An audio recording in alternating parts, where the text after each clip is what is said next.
સતલાસણા તાલુકામાં પટેલ સમાજવાડી હોલમાં નારી સંમેલન કિશોરી મેળાનું આયોજન કરવામાં આવ્યું. મહિલા અને બાળ વિકાસ વિભાગ ગુજરાત સરકાર દ્વારા આ કાર્યક્રમમાં ઉપસ્થિત મહેમાનો સજનબેન ઠાકોર, ચેરમેન શ્રી મહિલા અને બાળ વિકાસ જિલ્લા પંચાયત મહેસાણા કિશોરસિંહ ચૌહાણ, પ્રમુખ શ્રી તાલુકા પંચાયત સતલાસણા પૂજાબેન ચૌધરી, CDPO સતલાસણા, તાલુકા હેલ્થ સુપરવાઇઝર મહેશભાઈ પટેલ અને ભગવતીબેન સોલંકી તેમજ RBSKની ટીમ અને ડૉક્ટર અંકિતભાઈ પટેલ દ્વારા આવેલ તમામ કિશોરી અને કુપોષિત માતાનું HB તપાસ કરીને જરૂરી માહિતી આપી.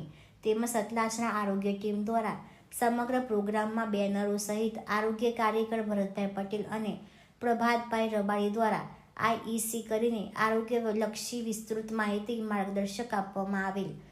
તે ઉપરાંત તમામ મહાનુભાવોએ તેમના ખાતા તરફથી મળતી સહાય અને કાયદા કાનૂન વિશે માહિતી આપી.